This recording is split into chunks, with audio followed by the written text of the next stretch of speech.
I was trying to get pregnant through a donor because I wanted to be a mother. And as I was down in the city where the donor was for the insemination process, I wasn't seeing my peaks of ovulation, which I had the month before and the month before that. So I had some concerns about that, but I thought maybe because at the time I was 37, not long before my 38th birthday, I thought maybe it's because you don't always ovulate as you get older. And I thought, it's not a big deal. We'll just continue with the process and try again next month if it didn't work that month. So I decided before I traveled back to where I needed to go that I would have tests done to make sure that everything was working fine, which I did. My doctor called me in within 2 days, which was rare, and told me that I needed to come in and see her. So I went in to see her, and she told me that I had a large mass where my ovary is, that was blocking the ovary through an ultrasound test, and that I needed to see a specialist and get a CT done. And obviously I was scared and confused. I knew that I had a cyst before when I was in my early 20s, but it was really small. Compared to this one, it was really small. It was about the size of a golf ball, and I was told that it would just go down and the pain would subside. And so that's what I did. And so I got a call from the specialist who also requested a blood test, a certain blood test, as well as a CT. I never heard of this blood test, so I looked it up online, and I was told that this blood test checks for cancer cells. Immediately I began to cry because I didn't understand why are they looking for cancer. I'm just thinking it's just a cyst and that's all it is. And so it was difficult, but I went and I had the blood test done, and I also had the CT done. I was back into the specialist's office a week later, and I was told that I had a very large mass. She could not tell what it was connected to. She believes it was my left ovary, but wasn't exactly sure if that's what it was, where it was, because of the way how big it was blocking everything. And it had grown so big that it was grown from the area of where my ovary is up into my abdomen.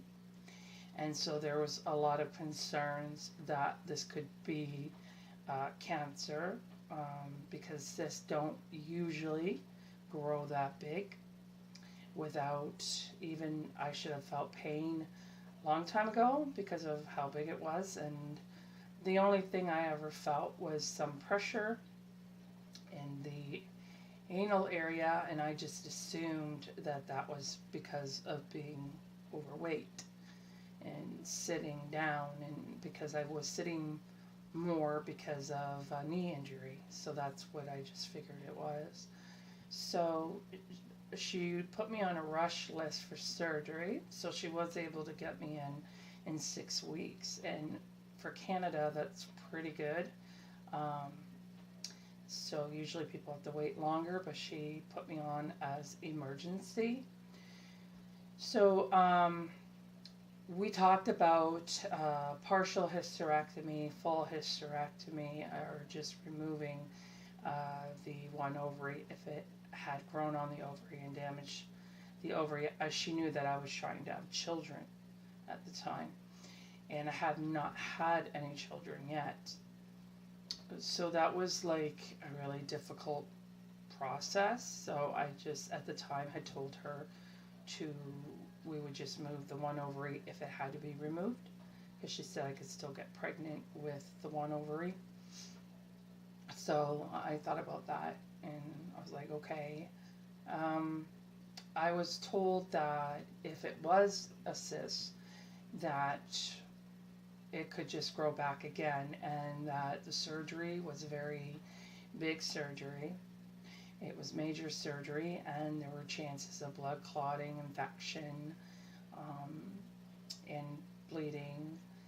And I know that my mother has a bleeding disorder where she bleeds a lot. She almost died from her hysterectomy, so those were some concerns of mine, because my mom and I are a lot alike, like mentally and physically. So yeah, so that was kind of scary. So after doing a lot of research, I decided that the full hysterectomy was the best way to go, because if I had gotten this again and anything were to happen to me, I didn't want my child to be without a mother. And I didn't, there was no father. I mean, there was a donor that was willing to um, be a part of the child's life, but not have any parental rights or any responsibility. But the child could know who he was, and if he wanted to see him, he would be okay with that. Um, so those, I had to think about, if something were to happen to me, how would that affect the child? That was really important to me. So I just decided that it was best to go with the full hysterectomy, which was a very difficult decision for me to make, because I had wanted a child my entire life. I was a nanny for 18 years, and I just love children and their presence. I'm always borrowing my friends' children to go with me shopping and things like that, and I just adore children, and I couldn't imagine not being able to be a mother. It was a very painful decision for me to make. But I thought, you know, my best friend had offered to carry a baby for me, so I knew that that was an option. I knew that there was always adoption or fostering, or there was a way that I could still be a mother. And so that was where my focus was when I had that surgery. So I went through the pre-op and signed papers that they could do blood transfusions, and went through all of that. Because I'm allergic to latex, we had to make sure that it would be a latex-free room, and just many different things. So about a week and a half before my surgery, my sister's service dog got very sick. And after having x-rays done, we found out that she had cancer on her spleen that spread, and she was bleeding into her abdomen and into her lungs. So we had to let her go.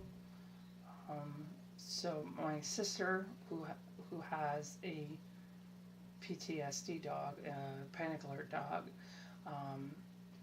we had to place her in the hospital while I had my surgery, because of the difficulties that she was going through with the loss of the service dog.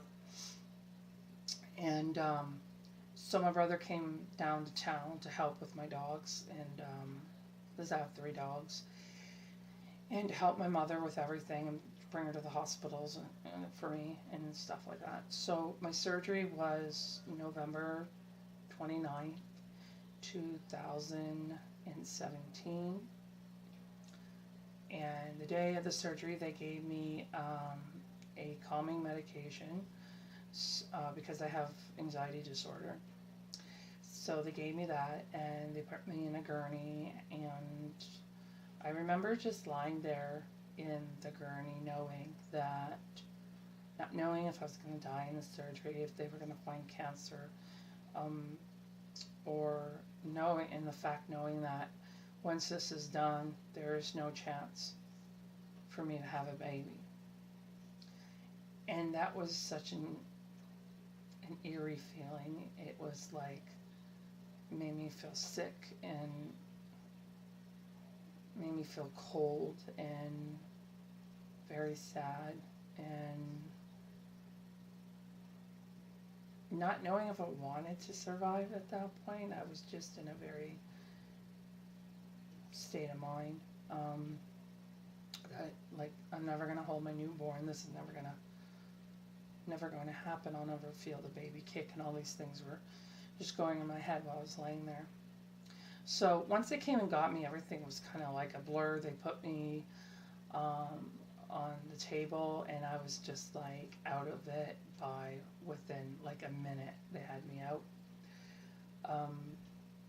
And I remember waking, like, I remember hearing people, but I don't remember seeing anybody. And then I remember going out again. And then I remember hearing my mother's voice. I remember them saying that I hadn't woken up in the recovery area, that they had trouble waking me up. They had concerns about maybe sleep apnea because they didn't understand why they weren't able to wake me up. And when I heard my mother's voice, I remember opening my eyes. Like, it was like really hard for me to open my eyes, but I did. And I saw my mom sitting in the chair looking at me. And then I just remember going back out of it. And the nurses were checking my blood pressure like every hour, so they were constantly like in and out of my room. So it would kind of, you know, wake me briefly, but I wouldn't be able to keep my eyes open very long. It was like my whole body had shut down, and it took all the strength that I had to open my eyes. It was a very strange feeling. And thinking of it because of all the medications. I was on morphine, and they were also giving me Percocet, so I just figured I was drugged up, you know. So that day, later in the day, they went to give me some more morphine, and I just remember gasping for air and my eyes rolling to the back of my head. And my mom was there in the room, and she called the nurse, was like, "Nurse, get in here, there's something wrong with my daughter." And so they gave me a medicine to stop the morphine, and gave me something else for the pain. And then they had written on a report that I was allergic to morphine, that I was having reactions to it. So then that following morning, my doctor comes in at 8 in the morning and was asking me to go and sit in a chair. And I wasn't able, like, I said to her, I can't sit up.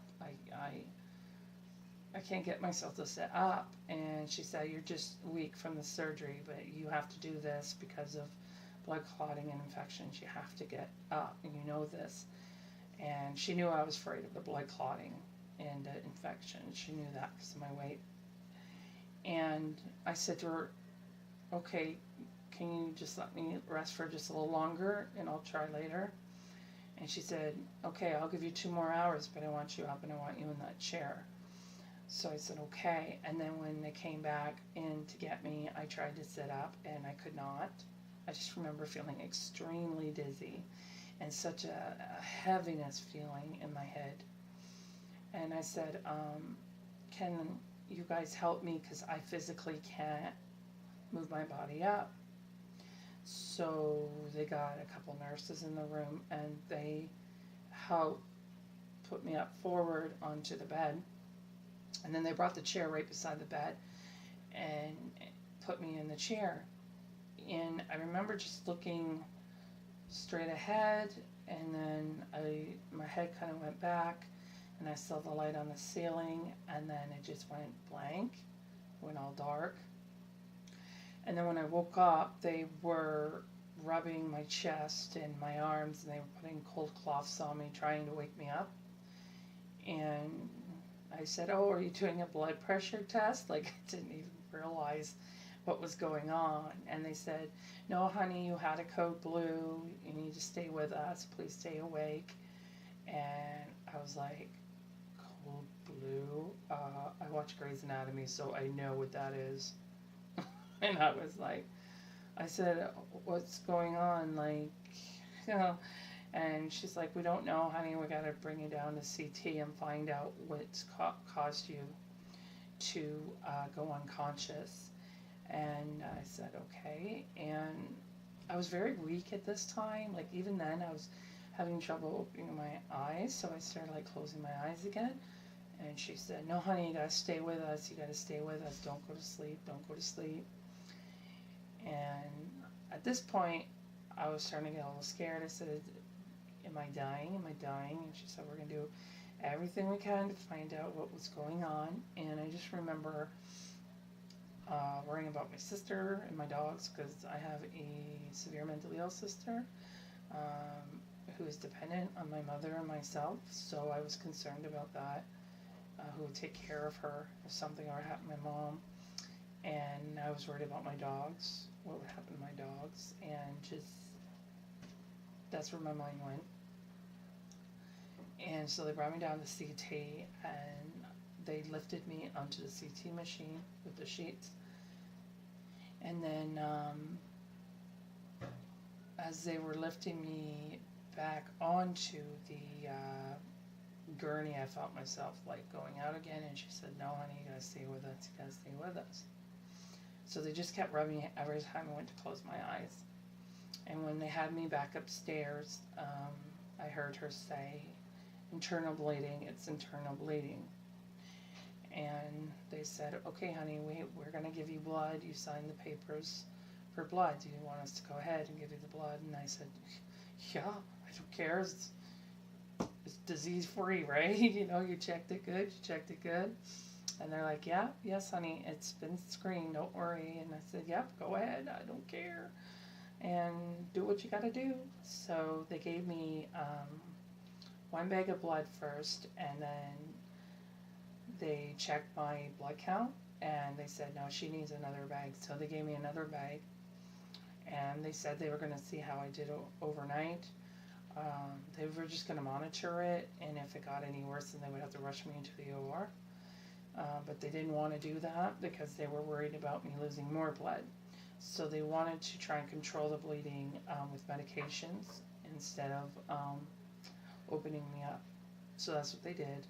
And they were giving me the blood to help replace the blood that I was losing and had lost. Because what I felt was strange, the doctor didn't put drainers in, and had they had put the drainers in, they would have noticed more that I was bleeding.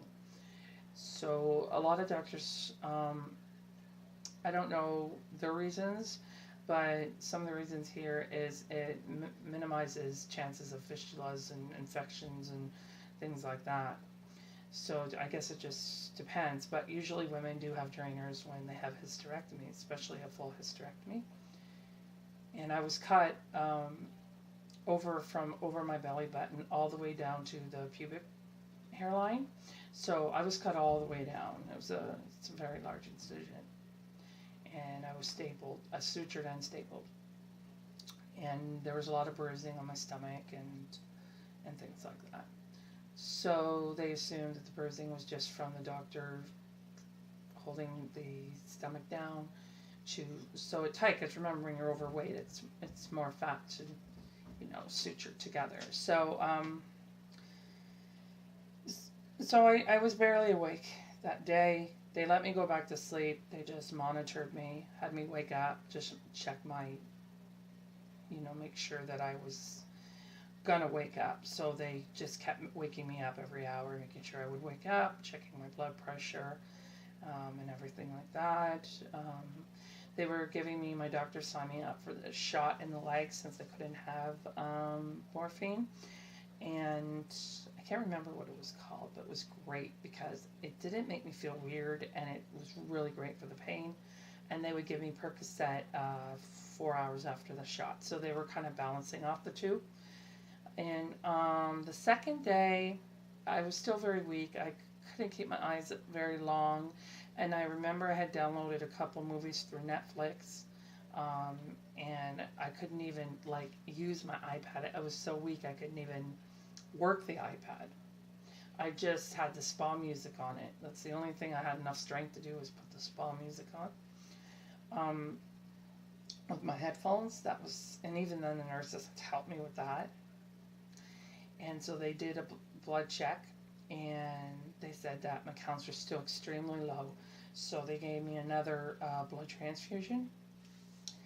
And the ICU team was coming in and checking on me a few times a day.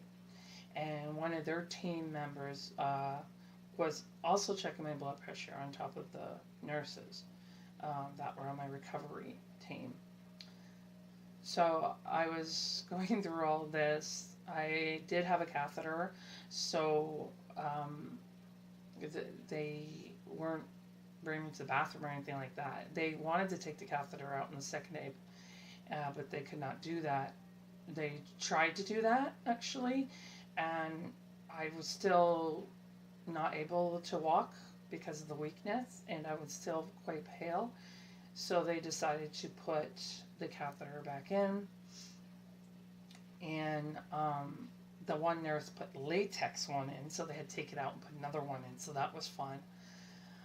And so by the third day, I was starting to eat, like food, not just Jello. And broth, I was eating, like sandwiches and stuff, and drinking ginger ale and water and that stuff. So they saw that that was a good sign. And I was actually able to watch one movie that day to stay awake for the whole movie, so that was a good sign. By the fourth day, they took the catheter out. Once they could see I was able to walk to the toilet, they decided to take the catheter out. So they took the catheter out, but I was only able to walk with assistance. They didn't want me walking on my own in case I fell, like I almost did that day. And so by the fifth day, I still wasn't like walking around, but I was sitting up in a chair. And they put these boots on me that massage my legs. It's to keep the blood flowing for blood clots. So that's what they did to keep me from getting clots. And they were also giving me a medication to keep me from getting clots. And they had me do bed exercises to keep the blood flowing. And so by the fifth day, I was sitting, they would have me sit in a chair for so long that I could rest, and then they put me back in the chair, and then I could rest. Now they said they were going to release me the afternoon of the fifth day because I had my mother at home. So they were okay with that, but they said had I lived alone, they would not have released me. But because I live with my mother and my sister, they released me. So my brother came and my mom, and I came home and everything, and they sent me home on Percocet. I was on Percocet for a couple weeks, and then I went off of it and went on two 500 milligram Tylenols because I'm allergic to codeine. So I took those for pain. And I did wind up getting a couple of infections. I was put on 2 different antibiotics. And then when I saw my doctor on the 6-week checkup, I wound up having an internal infection, which was where they had cut the uterus from. So I wound up, the bleeding for me went on like, you know how you get the after bleeding, that like almost like a period, not a heavy period, but kind of like a light period. Well, I wound up having that for 2.5 months because of the infection, because the infection causes bleeding. So that took a long time, but she put me on a really strong antibiotic, and it took care of that. And it kind of felt like, as I was recovering, like I was in a car accident and the steering wheel went through my abdomen. That's what it kind of felt like. But they did get the test results back, and it turned out that it was a fluid-filled cyst, so it was not cancer. Thank God it was not cancer. Can't say that enough times. And it was 40 centimeters, and it just kept filling with fluid and fluid, and that's why it was so big, and that's what was causing the pressure and causing my abdomen to stick out, was causing a lot of the heartburn that I was having and acid reflux problems I was having, because it was, they had to, when they did the surgery, she had to put, I guess it pushed my liver over a bit, so she had to like kind of reset that, and she had to go through my whole colon to make sure there was no damage done to my colon and stuff like that. So it was, you know, it was hard. My first bowel movement was not as painful as some of the other women have experienced. I just made sure it was very slow, like I went really slow pace about it.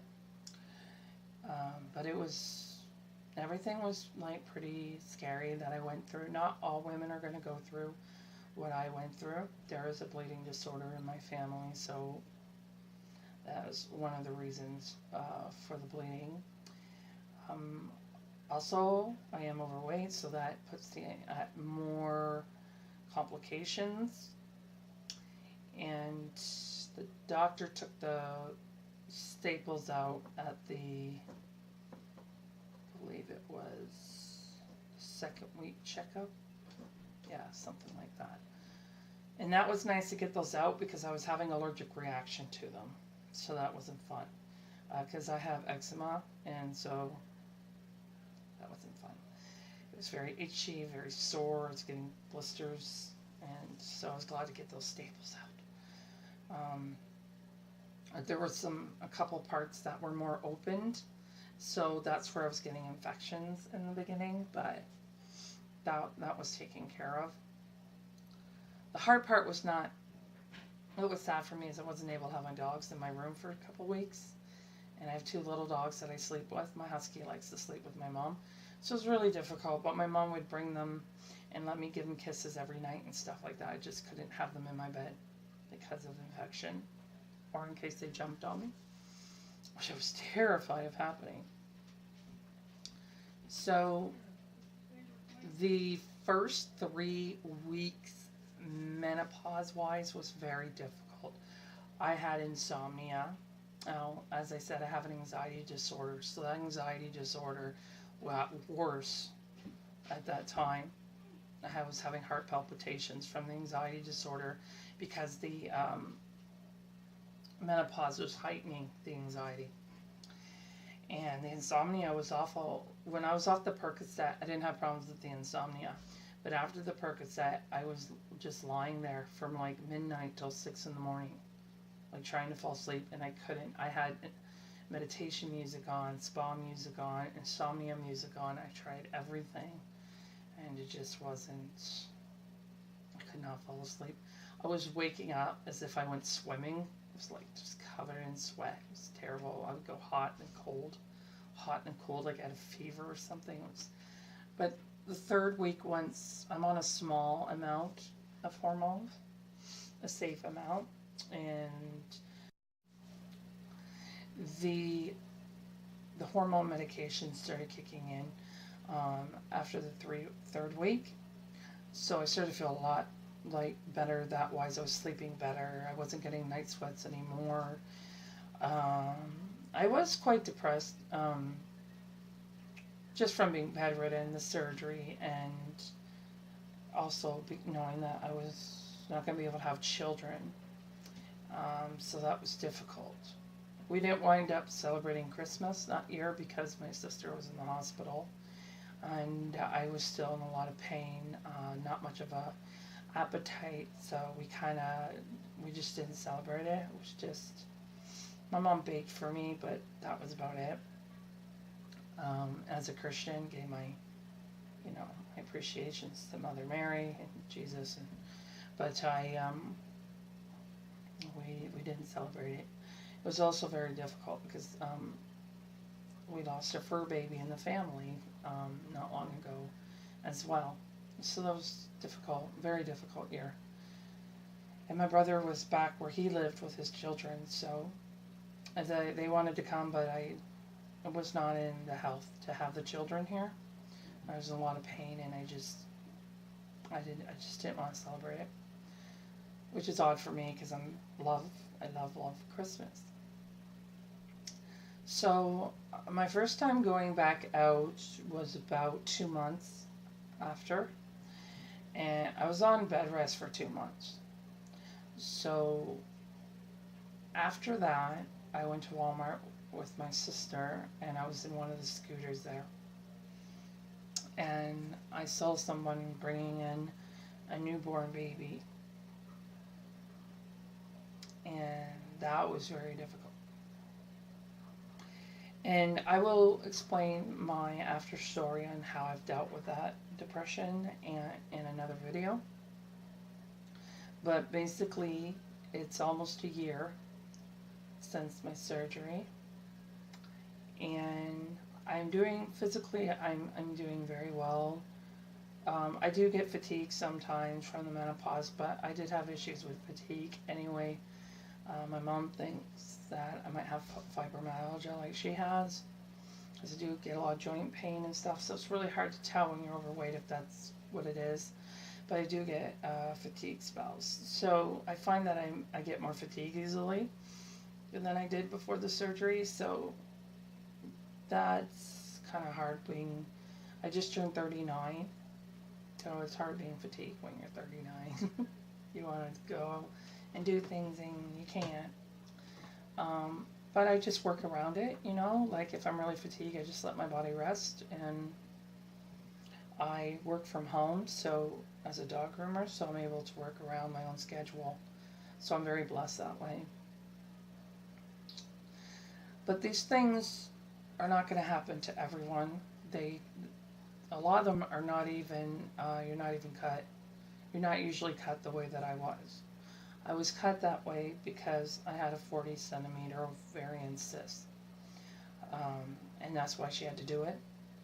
She didn't want to drain it, because with some of them they will drain the cyst and then pull it through scope.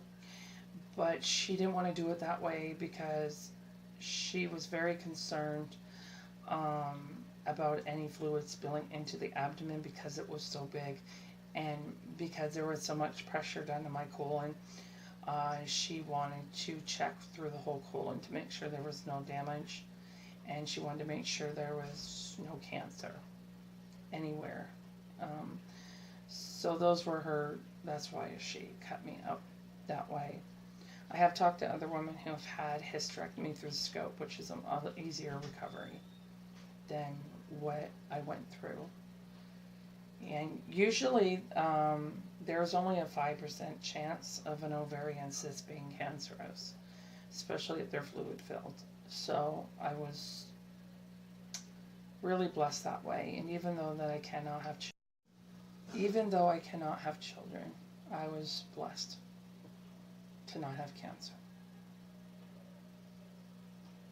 So that is my journey, and I thank you all for listening. And if you all are going through this surgery soon, I'm praying all the best for you, and don't let this video scare you because like I said, my mother has a bleeding disorder too, and my team was great. My recovery team was great. My doctor was great.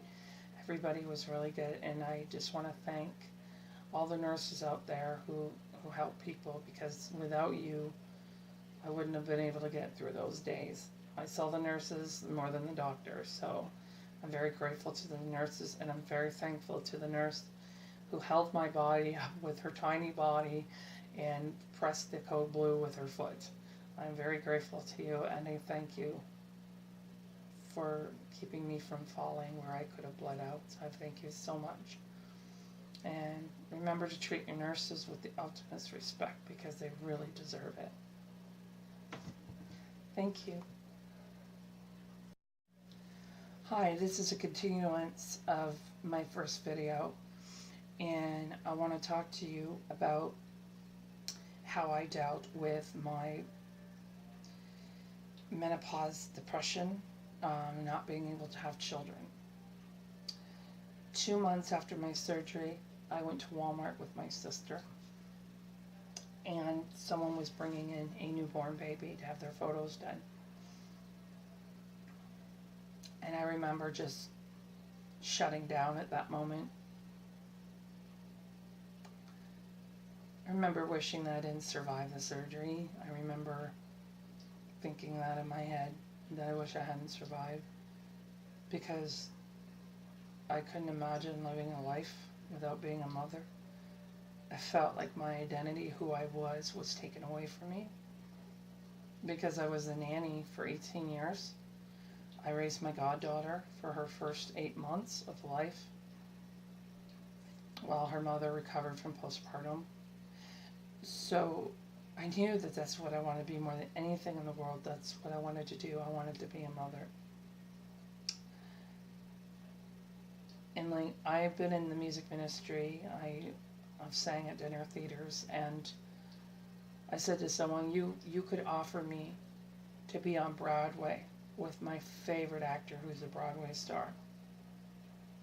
And even then, I would choose to be a mother over that. So it was a tremendous loss in my life. Someone said to me, if you could choose between being a mother and $1 million, what would you choose? I said, I'd take the $1 million and get a surrogate. So, I just so desperately wanted that. I had a best friend who offered to carry the baby for me, but we could not afford the lawyer fees. They were very expensive. I looked into adoption. The lowest amount to adopt within Canada is $15,000. And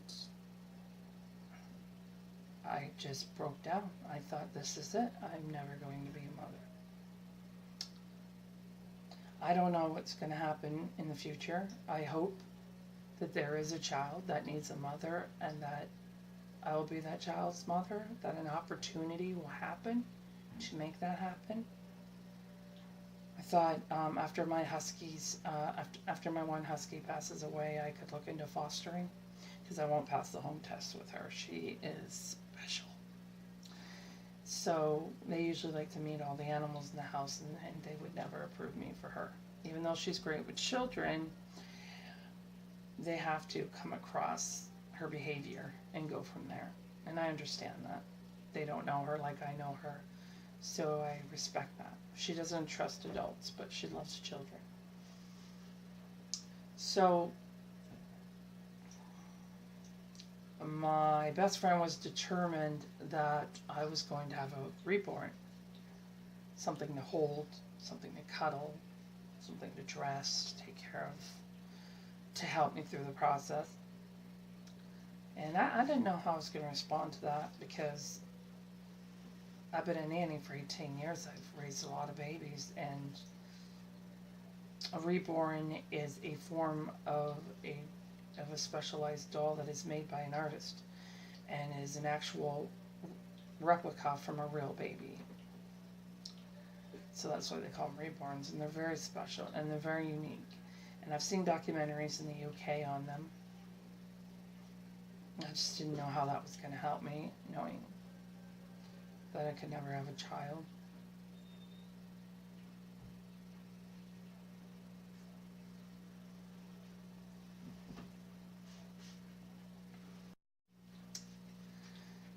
So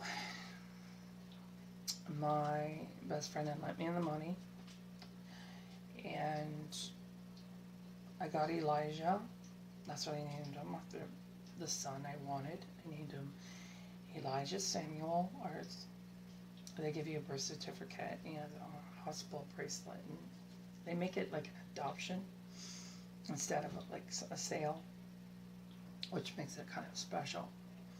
And I didn't know how I was going to respond when I got him. I didn't know how it was going to affect me, but I instantly bonded to him.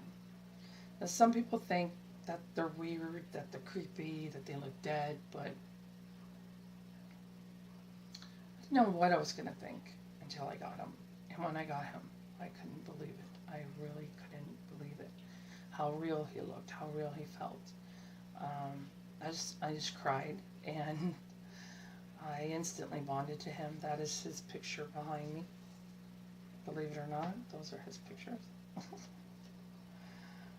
And this is the girl that I'm receiving in February. An artist, Sylvia Creations, made that one. But my artist who is recreating her is Shay Brown. She's located in the Toronto area. And I'm very grateful to her for making my little girl, who's going to be named Olivia Christine Arts. Olivia is my great-grandmother's middle name. Christine is my grandmother's first name. So it's very special. I hope one day to have a real child come into my life. But in the meantime, I'm very grateful for the reborns that I have. I'm very grateful that my best friend sent the money so I could have him. And I will treasure him. Even if a child is brought into my life, a real child, I will always cherish my reborns for the comfort that they bring me. My psychiatrist suggests using them for therapy. I do take them out, and I feel much better when he's with me. So if I do see a baby, I put my focus on him instead of letting that anxiety and depression sink in, and it helps me a lot. I get told all the time to have a beautiful baby. No one realizes that he's not real. And even though he's not real, and he's never going to be real, the bond with him, for me, is real. And I love him as if he was the baby. And that's really important for my healing process. I have started going back out again. I actually went back to church after leaving for almost a year. It has really changed my life. So if you are feeling depressed and lonely, whether you can't have children, or you lost a child, or your children have grown and you're lonely, or you don't have grandchildren, for any reason, or you just love babies so much but you don't want to have a real one, or if your child was taken away because you don't have the ability to care for them, just having them, they help a lot. I suggest speaking to someone before you get one in case it affects you in a different way than it has affected me. But I'm very grateful, and I'd like to share him with you before I leave.